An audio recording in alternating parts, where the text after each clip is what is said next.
안녕하세요. 저는 4개월 전 첫째 아들을 출산하고 현재 육아휴직 겸 산후조리로 집에서 쉬고 있는 33 여자입니다.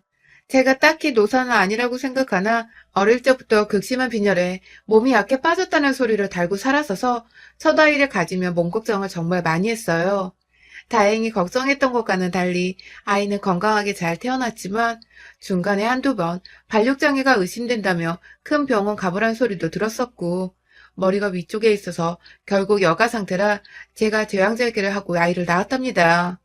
뭔가 임신하고 내내 제 걱정이 아니라 우리 아이 걱정으로 한 번도 맘 편하게 팔자 늘어지게 지내본 적이 없을 정도였어요.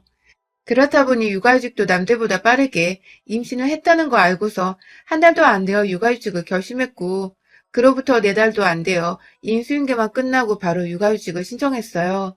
대기업을 다니고 있었고 복지가 좋은 회사이긴 했지만 육아휴직을 1년 정도 쓴다는 게 결코 쉬운 일이 절대 아니었는데 그때는 오로지 제 머릿속에 아이 생각밖에 없었던 것 같습니다.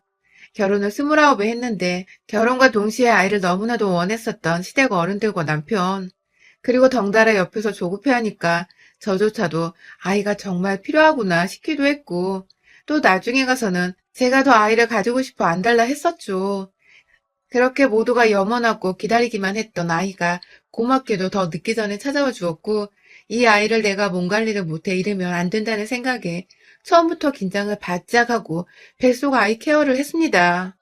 이른 육아휴직이었기 때문에 아이를 낳고 나서는 누가 애를 키워줘야 할까 잠시 걱정도 했으나 올해부터는 부부가 공동으로 육아휴직을 쓸 수도 있고 남편도 공기업을 다니는지라 육아휴직을 쓰는 게 수월해서 번갈아 휴직을 내며 아이를 키워내기로 했죠. 직장을 다니면서 한국 사회에서는 여전히 육아휴직을 쓴다는 것 자체가 결코 만만한 일도 아니었고 공백기 동안 나의 커리어가 무너져 간다는 것을 어느 정도 감수해야 했는데 남편도 흔쾌히 육아휴직을 쓰고 아이를 키우겠다고 먼저 말을 해줘서 내심 마음속 짐을 한 번 덜어낸 듯한 기분이었죠. 그렇게 아이를 가진 후 저는 두문분출하며 집안에서 시간을 보냈습니다. 임신을 한 당시에는 코로나가 우리나라에 퍼지기 직전이었지만 왜인지 임신 초기라며 밖에서 오래 걷거나 무리하는 것에 겁이 났었거든요. 남들 눈에는 유별나게 보일 수 있었겠지만 저는 제 아이만 건강하게 자라나면 될 문제였기에 남들이 어떻게 보고 상관없이 그냥 집에서 웬만한 장복이나 필요한 것들은 온라인으로 잘 구매하며 안전히 시간을 보냈죠. 살을 더 찌워야 아기가 지낼 공간이 더 편안할까 싶어서 먹는 것도 잘 챙겨 먹고 아이한테 좋다는 음악을 듣거나 책을 수시로 읽어보며 우리 애가 뱃속에서 좋은 기억들만 남고 세상 밖에 나올 수 있도록 자잘한 것들까지도 신경을 썼습니다. 코로나가 터지고 나서는 더욱 바깥 활동에 겁이 나기도 하고 혹시나 하는 마음에 외출을 삼가했어요. 늘 출퇴근을 해야 해서 어쩔 수 없이 사람들 틈에서 어울려야 했던 남편마저도 혹여나 하는 마음에 자신이 먼저 시댁에서 출퇴근을 당분간 하겠다며 아이랑 안전히 둘이 머무르라고 해서 저도 알겠다고 했고요. 내내 함께 살았던 한결같은 사람이란 거 잘 알았기에 퇴근하고도 할 줄 아는 것이라고는 게임이나 소설책 읽는 거 말고는 딱히 취미생활도 없던 사람이란 걸 잘 알았기에 남편이 시댁에서 자겠다는데도 그닥 불안하거나 의심하는 마음은 들지 않았습니다. 우리가 누구보다 뱃속의 아이를 잘 키워내고 싶은 마음을 가졌다는 것을 서로 알고 있었기에 웬만하면 코로나 때문에 죄 없는 어린아이가 피해를 입는 것을 어떻게든 막아보고자 한 방법이었죠. 그런데 아직 결혼 안 한 우리 형님은 남편이 시댁에 짐 싸와서는 출퇴근을 한다고 하니 화가 잔뜩 나셔서는 저한테 전화를 하셨더군요. 옳게 그렇게 안 봤는데 순 여우였구나? 하면서 임신한 동생 와이프한테 여우라고 빈정상한 말을 던지질 않나. 하다못해 여우라고 한 이유도 제가 힘들지 않고 남편을 밖으로 출퇴근시키고 있다면서 남편이 시댁으로 온 바람에 자기 엄마만 아침 차리고 저녁 차리느라 죽어난다고 하더라고요. 형님 말씀이 너무 심해서 기분이 상하고 상처도 받았지만 입장 바꿔 생각해도 그럴 수 있겠다 싶어서 아차 싶었어요. 남편은 아침을 웬만하면 먹지 않고 저녁도 저하고 번갈아 가면서 집에 먼저 도착한 사람이 차리곤 해서 집에서 딱히 남편 하나 때문에 살림살이 피곤해질 것이 없었는데 남편도 시어머니 앞에서는 아들인 건지 주시는 밥을 그냥 얻어먹기만 하고 있었나 보더라고요. 시어머니도 분가했던 아들이 오랜만에 집에서 먹고 자고 하니까 신경 써서 더 밥을 차려주고 싶으셨던 것 같고요. 형님한테는 불이 나게 말씀을 드렸습니다. 제 아이 때문에 그리고 코로나 때문에 남편이 먼저 시댁 가서 지내겠다고 말을 꺼냈다고. 그러니 오해하지 마시고 저도 남편한테 어머니 힘들게 하지 말라고 말을 잘 해보겠다고 말이죠. 하지만 제 말은 형님을 더 빈정상하게 하는 꼴이었습니다. 본인 말을 고자질하겠다는 소리냐고. 굳이 아닌 것 뻔히 아시면서 곡해서 해석하시며 임신한 사람한테 소리를 빽빽 질러대시는데 정말 얘 임신한 후로 그 정도의 심한 스트레스를 받아본 적은 처음이었습니다. 사실 형님은 처음 결혼을 할 적부터 저한테 열등감인지 뭔지 늘 안 입고 온 표정으로 쳐다보며 말을 툭툭 던져대곤 했어요. 제가 대기업을 다니고 있고 나름 학교도 좋은 곳을 나와서 한 번도 대충 살아본 적이 없다고 자부하는 제 인생을 형님은 늘 피곤해, 유별나 하면서 까내리기 바쁘셨고 정작 본인은 취업도 제대로 해본 적이 없고 대학도 이름 모를 3년제 대학을 나오셨으면서 제가 노력해서 얻은 결과들을 자꾸만 필요없는 것들이라며 인생 헛살았다고 비꼬기만 하셨어요. 전 단 한 번도 형님을 먼저 무시한 적도 형님의 대학이나 현재 상황을 불쌍하게 보거나 한심하게 쳐다보기는커녕 일부러 자존감 북돋아 드리려고 매번 성격이든 뭐든 칭찬만 해드렸는데도 말이죠. 늘 저를 자신과의 반대의 사람이라고 그래서 정이 안 간다고 대놓고 상처받을 말들을 던져대시던 형님. 그날 전 어찌저찌 저한테 또 화가 난 형님을 잘 풀어드리고 전화를 끊었어요. 비록 형님이 됐어 네 맘대로 살아 하며 툭 일방적으로 전화를 끊으며 대화는 중단되긴 했지만 제 딴에는 제가 변명할 수 있는 말을 다 꺼내봤습니다. 그리고 이내 남편한테 전화를 했어요. 아무리 형님이 고자질이네 뭐네 하면서 저한테 말을 하지 말라고는 하셨으나 전 도저히 이런 취급을 형님한테 받을 이유가 없었기에 억울하고 분했거든요. 임신했을 땐 축하한다는 연락도 없었고 얘는 잘 자라고 있냐며 조카 안부 한번 물어본 적이 없는 인간이었는데 이렇게 오랜만에 연락이 와서는 한다는 소리가 남편을 시댁에 보낸 여우라니 참 헛웃음이 나오는 대목이었습니다.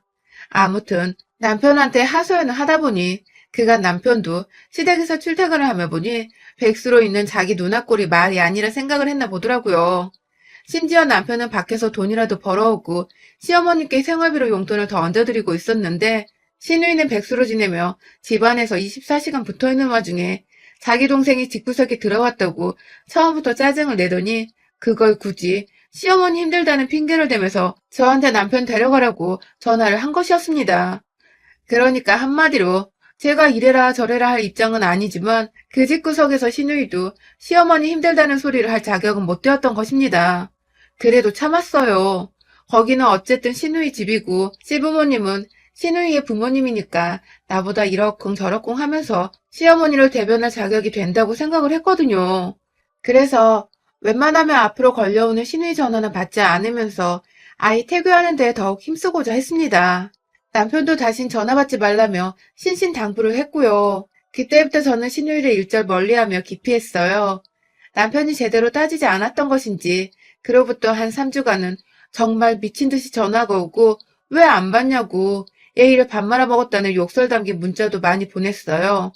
혹여나 싶어 핸드폰을 멀리하고 살았는데 미친 듯 몰려온 욕설 문자에 저는 그걸 다 그대로 남편한테 전송을 했고 남편이 그제서야 제대로 시누이한테 절 건들지 말라고 발악하니 발악을 했는지 거의 막달이 되어 갈 때까지 다행히도 시누이는 더 이상 연락을 하지 않았어요. 그 사이 태아는 코로나로부터 면역을 가지고 태어난다는 뉴스들이 하나둘 들려오면서 남편은 다시 집으로 돌아왔고 남편 내조와 더불어 출산 준비와 동시에 다가올 회사 복귀 준비로 슬슬 여념없던 그때 출근한 남편 없이 집에 혼자 있는데 누군가 배를 눌렀습니다. 입구에서 비밀번호 한 번을 더 누르고서야 건물 안으로 들어올 수 있는데 친정엄마가 말도 없이 찾아오셨나 싶어서 황급히 문을 여니 거기엔 다른 사람도 아닌 시누이가 서 있었습니다. 정말 소스라치게 놀라버렸죠. 마지막으로 통화를 했던 게 너무 안 좋게 끝났었으니까 살짝 마주하기 민망하고 어색하기도 했거든요. 형님, 어쩐 일이세요? 하면서 놀라 여쭤보니 형님은 응, 곧 출산할 테니까 선물 좀 챙겨왔어. 하면서 문을 밀치고 들어왔어요. 현관 입구에 딱 내려놓은 선물 꾸러미들. 아, 역시 형님도 결국은 남편의 누나고 내 아이의 고모구나 하면서 잔뜩 감사한 마음으로 부풀던 그때 뭔가, 뭔가 기분이 퍽 구려지기 시작했습니다.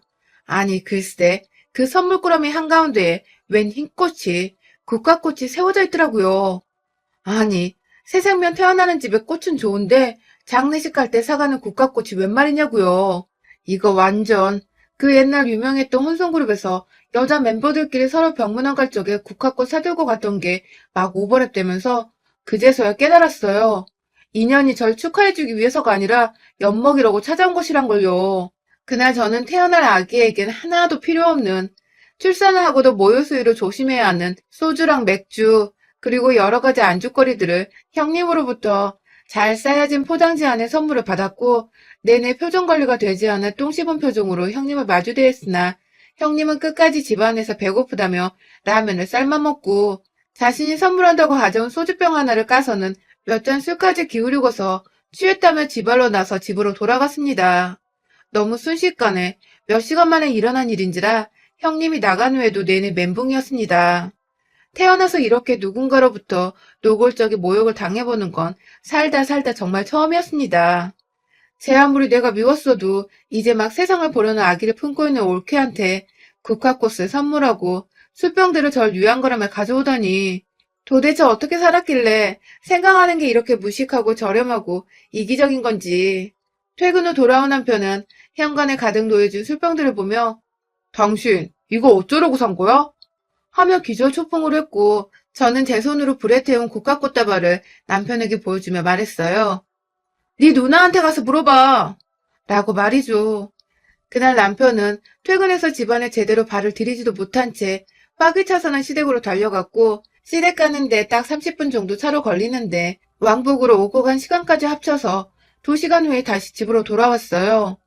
씩씩거리며 돌아온 남편의 말을 들어보니 자신이 가서 누나 싸대기를 확 갈겨주고 왔다더군요. 왜인지 통쾌한데 한편으론 굉장히 불편했어요. 시댁에서 자식들끼리 몸싸움이 일어났으니 제가 나중에 시부모님 얼굴을 어찌 봐야 하나 싶어서 살짝 골 때리더군요. 그럼에도 내 자식한테 국화꽃 선물한 신우이가 제대로 혼쭐이 났을 거라 생각이 들어 그날 하루 종일 마음이 무겁고 서러웠는데 조금은 내려놓을 수 있었어요. 그렇다고 두 다리 뻗고 편히 자지는 못했고요. 그렇게 몇 번의 형님과의 시비가 붙어버린 후 저는 다행히 순산을 했고, 곧이어 약간의 산후조리를 거치고 곧 복귀해야 할 회사를 생각하며 몸 관리도 나름 열심히 했고, 동시에 육아 팁을 남편에게 마구 전수하면서 저 없는 동안 남편이 아이를 잘 케어할 수 있도록 하는 데 집중을 하고 있었죠. 그토록 원하던 손주여서 그런지 시부모님과 저희 부모님 할 것 없이 모두들 시도 때도 없이 저희 집에 오셨고, 코로나로 늘 조심스러워 마음에 잘 내키진 않았지만 막상 이리도 좋아해주는 나이 드신 부모님께 아이를 안 보여주는 건 너무 가혹한 짓인 것 같아서 최대한 조심스럽게 아이도 보여드리며 잘 지내오고 있었습니다. 오히려 집안에 아이가 생겨서 양가에서 모두 웃음과 기분 좋은 관심이 끊이질 않았어요. 하지만 그런 화목함을 깨버리는 불청객이 하나 있었습니다. 명불허전 저희 형님이셨죠. 애가 태어났지만 이전에 껄끄러운 일들 때문인지 형님은 흔한 축하 연락도 없으셨고 코로나로 병원에 미처 못 오시고 내내 집에서 기다리시다가 시부모님이 아이를 보러 처음 저희 집으로 오셨을 때에도 형님은 옆에 안 계셨어요. 시어머님은 대충 형님이 바쁘다며 핑계를 대며 넘어가려 하셨지만 저는 다 알 수 있었죠. 형님이 내가 껄끄러워서 못 오시는구나 하고 말이죠. 뭐 제대로 된 사과도 받지 않았었기 때문에 안 보이는 게 오히려 나을 수 있다며 별로 신경을 쓰지 않았는데 지난 12월 연말 평일에 남편이 또 출근하고 없는 사이에 형님이 우리 집에 무작정 찾아왔어요. 마치 저번에 국화꽃을 들고 와 저를 엿먹였던 것처럼 이번에도 뭘 어떻게 엿먹여 보려는 건지 손에 한가득 보따리를 싸우셨더라고요. 내심 겁도 나고 이걸 도대체 문을 열어줘야 하나 말아야 하나 문 앞에서 미친 척하며 고민하던 그때 아이가 밖에서 하도 문을 두드려대니 잠에서 깨버렸는지 와락 울어버리기 시작했습니다. 그 바람에 저는 아이가 있는 방으로 달려가 아이를 안고 밖에서 형님은 제가 집안에 있는 걸 단번에 알아채시고는 제 핸드폰으로 문자 하나를 보내셨어요. 더 기다리게 하면 문 따고 들어간다? 라고 말이죠. 정말 이 문자를 받는 게 이게 뭐라고 그리 식은땀이 나고 무서운지 당장 그 문자를 남편한테 재전송하고서는 억지로 문을 열어줬어요. 아이는 제품에서 여전히 울고 있고 형님은 인상을 팍 쓴 채 늦게 문을 열어준다며 투덜대고서 집 안으로 들어오는데 기분이 나쁜 건 둘째치고 재수 밥 말아 먹었는데 역 같더라고요. 무례한 것도 한두 번이어야죠. 그렇게 들어와서는 하루 종일 애기 달래다가 애기 자면 그제서야 쫓기듯이 밥을 먹고 애기 옷 빨고 혹여나 먼지 쌓일까 집 청소를 하고 다가올 출근 준비를 하느라 직장 상사한테 연락해서 미리 받아놓은 지난 연말 보고서와 새해 사업 보고서까지 하나 둘 찬찬히 훑어보며 나름 쉬는 시간 한 번 없이 내내 머리 쓰고 몸 쓰고 있었는데 마음이 심란하다 못해 복직을 하는 게 맞는지 아닌지도 모르겠던 불안정하던 때에 형님은 무작정 저한테 집에서 놀고 먹고 진짜 팔자 좋다. 그치? 남자 잘 만났지?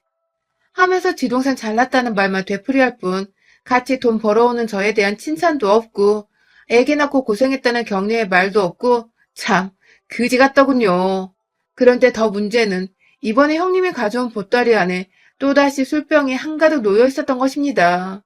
모유수유로 술은 입도 못 대고 있었는데 조그만 애가 술맛을 알겠냐며 그냥 함께 술 마시고 회푸나 풀자고 태연히 소주 한 병을 따던 형님은 급기야 지난날 국화꽃을 언급하면서 너 설마 그때 내가 국화꽃 사왔다고 지금까지 삐져있는 거야? 그거 조카한테 주는 거 아니야. 너한테 준 거였지. 하면서 이걸 핑계라며 씨부를 대더군요.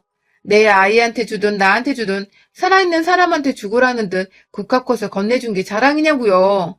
그런데 그걸 별일 아니란 듯이 웃으면서 심지어 저한테 준 거라고 제 눈을 마주보고 얘기하는 형님의 눈에서는 저의 일그러진 표정을 보면서 희열을 느끼는 듯한 모습이 보였습니다.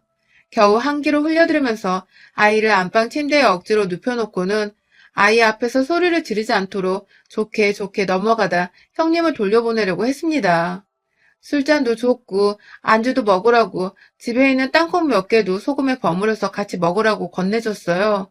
그리고 정중하게 내 아이가 아직 어려서 모유에 신경 많이 쓰고 있다고 그래서 술은 마시고 싶지 않다고 이해해달라는 말을 했죠. 하지만 제 말을 한 귀로 흘리는 건지 귓등으로도 안 듣던 형님은 이내 술 두어 잔을 마시고 나서는 멀쩡한 자세로 서서는 저를 향해 다가오더니 글쎄 손으로 제 입을 억지로 벌리면서 소주병을 부려 하는 게 아니겠어요? 이쯤 되니 애 엄마한테 싸우자고 시비를 걸어온 게 분명하다 싶었습니다. 다른 것도 아니고 내가 분명 내 아이 때문에 술은 입에도 안 대고 싶다고 말을 했는데도 불구하고 술에 취하지도 않은 맨정신으로 아무렇지 않게 제 입으로 술을 쳐넣으려고 한 형님을 이번만큼은 그냥 고분고분히 넘겨 지나칠 수가 없었습니다. 엄마가 되면 천하무적이 된다고 하잖아요. 전 내내 출산을 하고도 힘이 빠지고 잠도 자꾸 오는 게 늘 힘에 부쳤는데 그 순간 처음으로 제가 천하무적이 된 기분이 들었어요. 어디서 나왔는지도 모르겠는 괴력으로 정말 신우이의 머리통에 날아간 만큼 강하게 싸다구로 날렸습니다. 내가 안 마신다고 했지? 하면서 우리 애가 평소 우는 목소리 데시벨만큼의 커다란 소리를 내면서 휘청거리는 신우의 대갈통 뒷짝을 한 번 더 제 손바닥으로 확 내리쳤어요. 이게 진짜 보자 하니까 내가 우스워? 하면서 다시 한번 신우이를 일으켜 세워서는 이내 저한테 건네주려고 한 소주병을 그대로 신우이 머리통에 부어버렸답니다. 알코올 16도짜리 그 술을 콸콸콸 머리카락 위에 부어버리며 아주 흠뻑 머리를 헹궈버렸어요. 그도 모자라 분이 안 풀려 신우이가 사온 술들을 모두 뚜껑을 열어 머리카락이고 몸이고 여기저기 퍼부어버리며 너나 마시라고 고래고래 고함을 질러댔어요.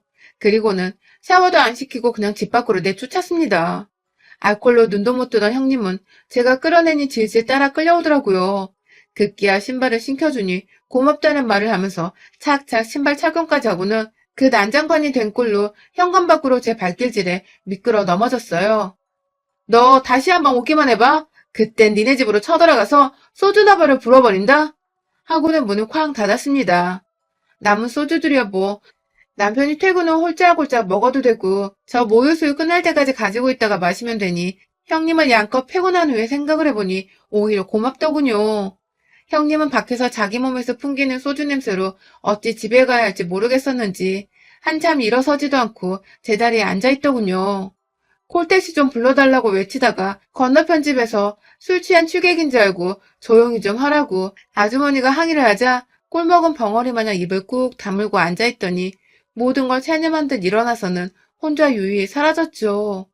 집안에 소주 냄새가 너무 역하게 나서 급하게 환기를 하고 여기저기 청소를 하고 나니 집안은 생각보다 알코올의 도움으로 무진장 깨끗하게 소독이 되었답니다. 왜인지 보다 청결해지고 잡내까지 사라진 집안에서 제 기분은 그 어느 때보다 최상으로 업이 되어 콧노래까지 절로 나왔어요. 국화꽃 가져왔을 때 확 머리카락을 꽃이랑 같이 불태워버리고 싶어 내내 후회하고 그날 그냥 집으로 돌려보낸 거 아쉬워했는데 이렇게 또 뻘짓을 먼저 해준 덕에 제가 제대로 복수를 해본 것 같아서 너무너무 통쾌하더라고요. 그 사이 내내 자기 누나한테 또 뭔 짓을 당했을까봐 걱정된다고 문자와 부재중 전화를 남긴 남편에게 당장 방금 있었던 상황을 설명하며 너네 누나 때려서 미안하다고 했더니 남편은 오히려 자신이 제대로 해결 못한 걸 해결해줘서 고맙다며 늘 짐짝 같고 가정의 회방만 놓던 누나였다고 계속해서 저한테 고맙다고만 했죠. 그리고 저는 다시 한번 다짐을 했습니다. 이 집 구석에서 나와 내 아이, 그리고 내 남편의 가정에 회방을 놓는 인간은 그게 아무리 시누이라 하더라도 절대로 그냥 넘기지 않고 소주나발을 불어서라도 제대로 홍군형을 내주겠다고 말이죠. 또라이를 대하는 방법 중 가장 효과적인 방법은 나도 또라이가 되는 것일 테니까요. 여러분의 생각은 댓글로 남겨주세요. 오늘도 시청해주셔서 정말 감사합니다.